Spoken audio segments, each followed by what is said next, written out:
This is Super Yacht News with E. Sisman. In association with Go Earth, navigating boat buyers to better deals. Hi, welcome back to the channel. So we've got an update on yesterday's North Sea incident. Two vessels were involved in an accident, what we believe was an accident in the North Sea. We mentioned it in the previous video. I'm sure you're already aware of the story. The incident happened approximately 09:48 hours UTC on Monday, the 10th of March, approximately 10 miles off the coast, the east coast of the UK. We have a recording of the Humber Coast Guard making a call, distress call that was made to shipping in the area by the Humber Coast Guard to try to get assistance for that vessel. The call, which was via VHF radio, was basically to alert that there'd been an incident, and I'll play it for you now anyway. So Long has collided with tanker Stena Immaculate in the outer anchorage. Both vessels are abandoning. Vessels who have firefighting equipment or who can assist with search and rescue, contact Humber Coast Guard on channel 16. Vessel Stena Immaculate is carrying Jet A1 fuel, which is on fire and in the water. Request vessels remain at a safe distance. Humber Coast Guard coordinating, date time group 101000 UTC. This is Humber Coast Guard. Now, the vessels involved, the Stena Immaculate, is an oil tanker that was carrying A1 jet fuel. This tanker was anchored at the time at an anchorage near Hull, waiting for high tide to enter the port of Grimsby, I believe. Some reports have said they had 130,000 barrels of oil of jet fuel on board, but we don't know what that relates to in actual cubic meters, which is what we would normally measure. Well, we measure fuel oil in cubic meters usually on ships. The ship's AIS states that the ship was partially laden, so that means that it wasn't full. So maybe that turns out to be a good thing. The other vessel was called the Solong, Solong, and that vessel was reported to have been carrying sodium cyanide. However, the company that owns the vessel has now confirmed that the vessel was not carrying sodium cyanide. It had been carrying it in the past, but it was not carrying it at the time of this incident. Now, after the crash happened, obviously there was a massive fire, reports of a massive fireball. Crew of the US flagged vessel, the Stena Immaculate, which was at the time on charter by the US military to supply jet fuel to the US military. The crew tried to briefly fight that fire, and very quickly it was decided by the captain to abandon ship. Some of the crew have spoken to some of the press, and they said that some of them were getting singed hair as they were getting into the lifeboat. The fire was that close to them. The lifeboat's on the stern of the vessel, and you can see in this video footage here from ITV that the lifeboat is missing from its davit there, so they used that to leave the vessel. Jumping from that height would be very dangerous, kind of like jumping off a bridge, I think. So it was good that they all got into the lifeboat, and they're all accounted for, and they were later picked up by one of the rescue vessels that went out there and taken ashore. Now, there is some footage here. As you can see the footage of the Stena Immaculate. I think it looks in pretty good condition, all things considered.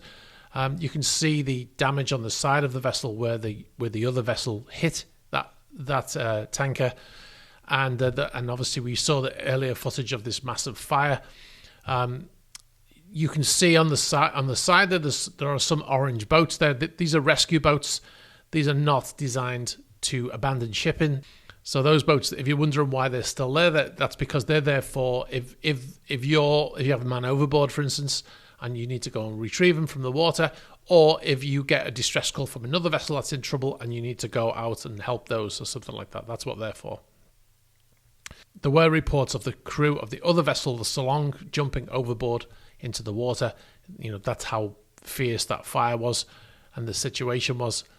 We've not been able to confirm that if that was the case, but that's what some eyewitnesses have said they saw. Now, there were 36 people in total, as far as we know, rescued from both vessels.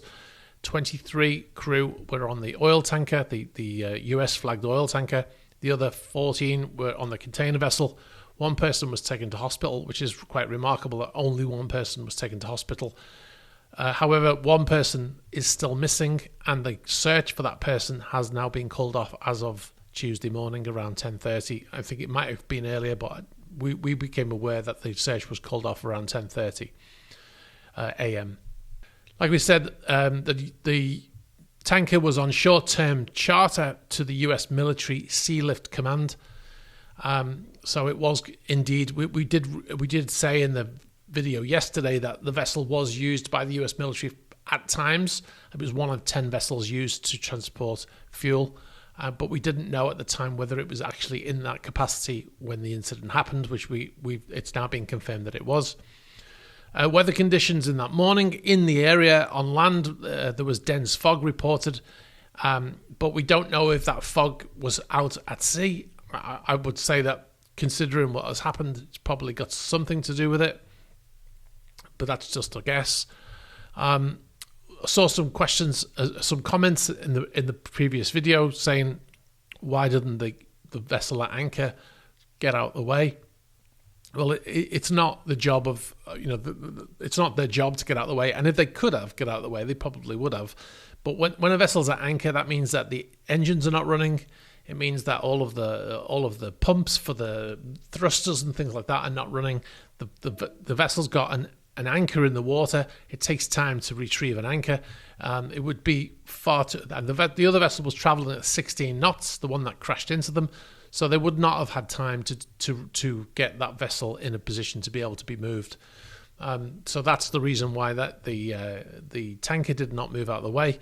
Obviously, it was for the other vessel, the one that was underway, to move out of the way or to stop, whichever.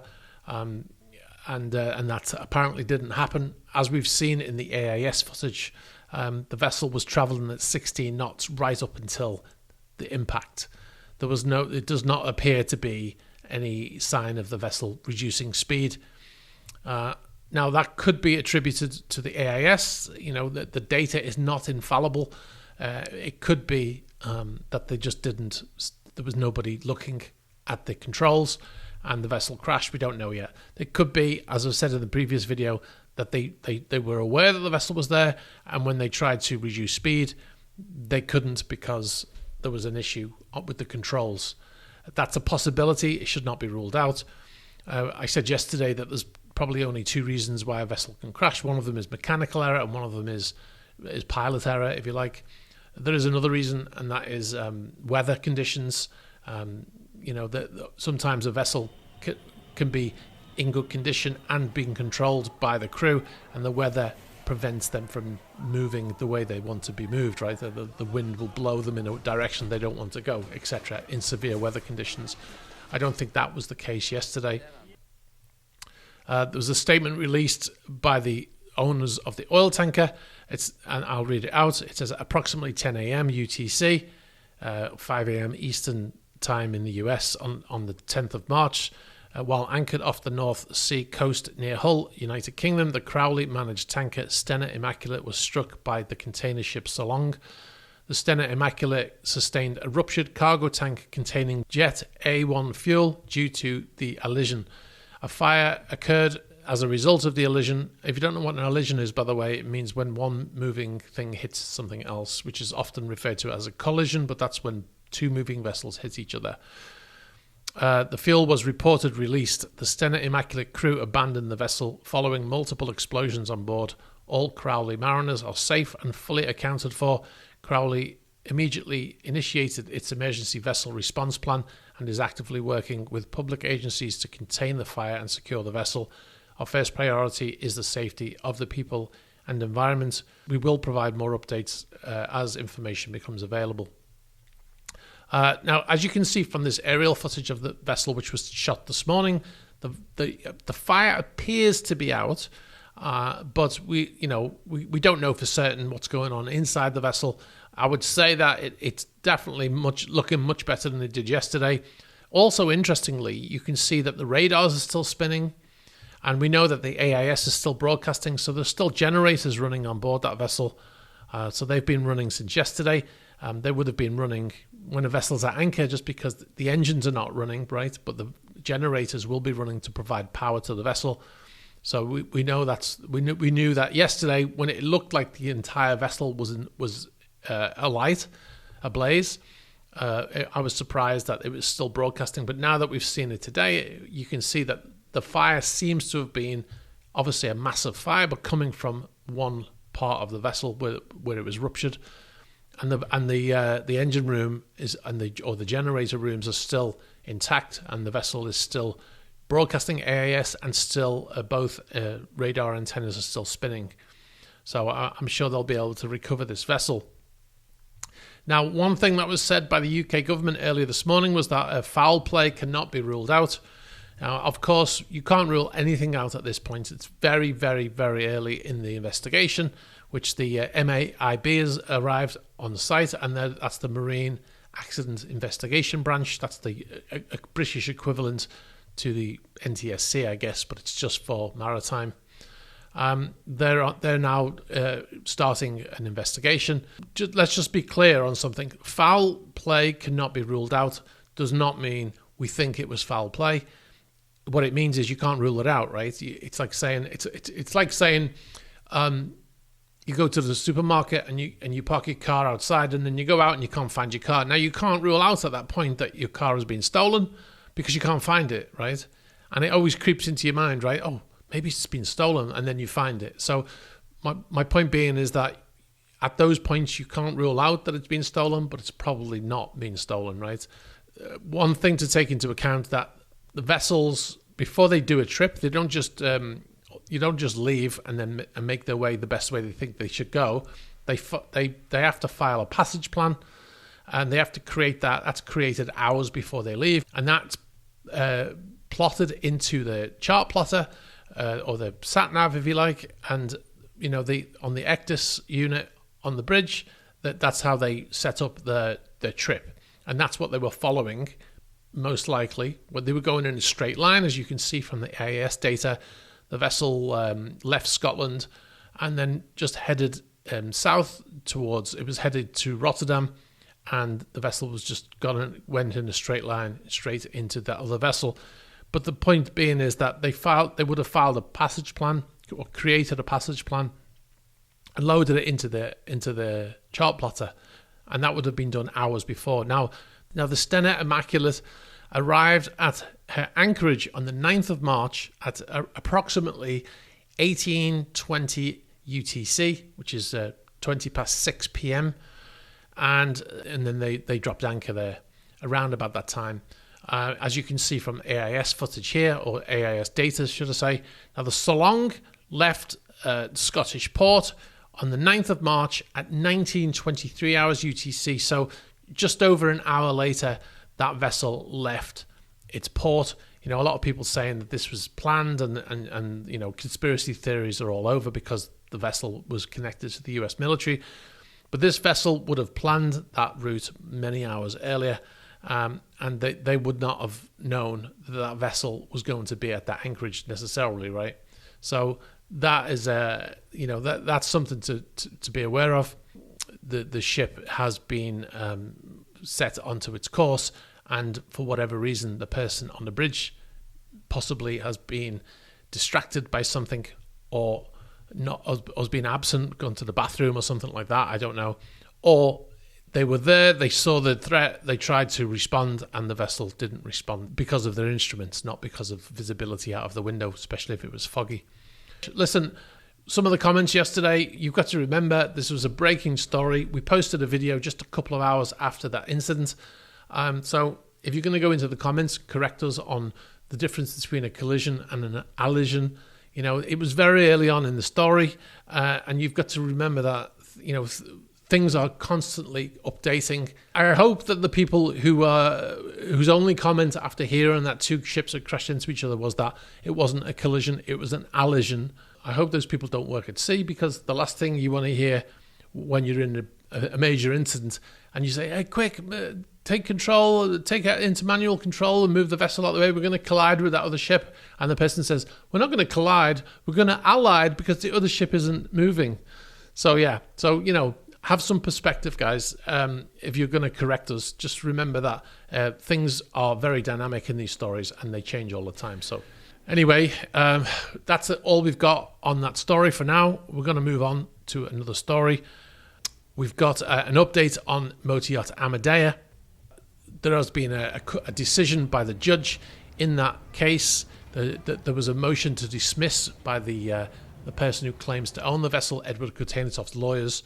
Now, we're going to read some from the Guardian newspaper, but I'm going to read this section and we're going to talk about it on the other side.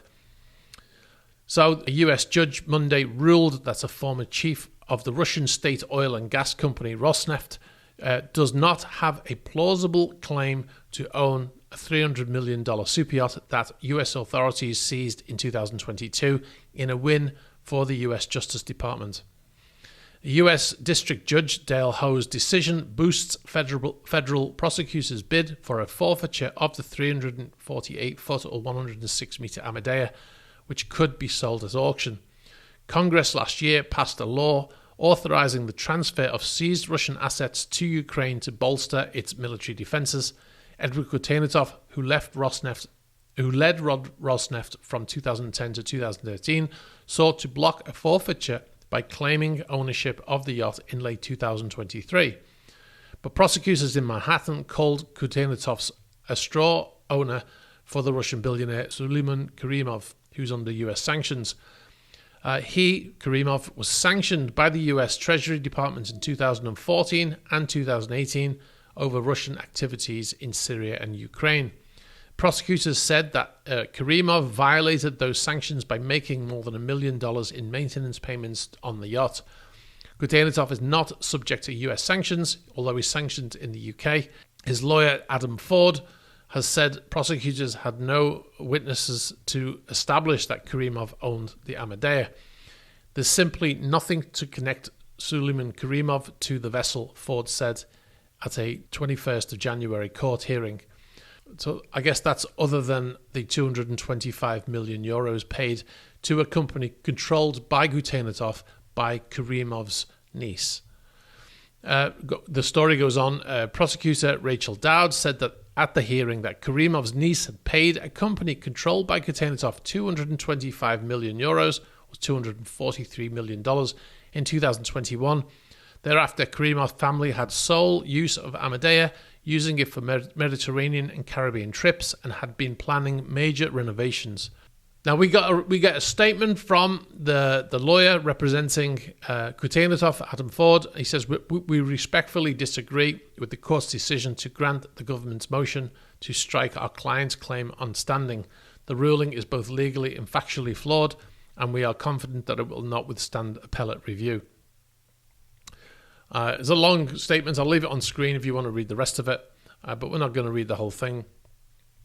Now, one of the things I would say about this story is, if you let's forget about this story for a minute and let's think about any other story. Let's say car theft, or let's say I don't know, handbags. You stealing handbags from a shop, right? If somebody is believed to be involved in the crime, and you find out that person has form for that crime previously, this is what the police do, isn't it? The first thing they do when they have a suspect is they look up people in their systems to see if they've got any previous form, right? Any previous convictions or alleged incidents where they're involved in something similar.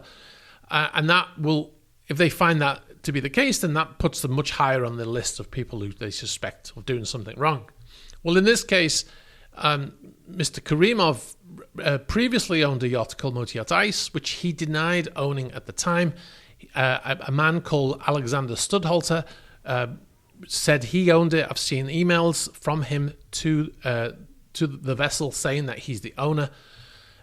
He said he claimed to be the owner at the time. He worked for Suleiman Karimov, and then later, and in actual fact, during this court case, They've actually admitted that he owned the vessel. They brought in witnesses. But the point being is that he had freely admitted that he had owned that vessel once he no longer owned it. So he has form in this very thing for getting somebody else to say that they own the vessel when, in fact, Karimov does own it. So there are lots of other things I'm not going to go into because we've done them before in previous videos. But anyway, that is a win for the US Justice Department.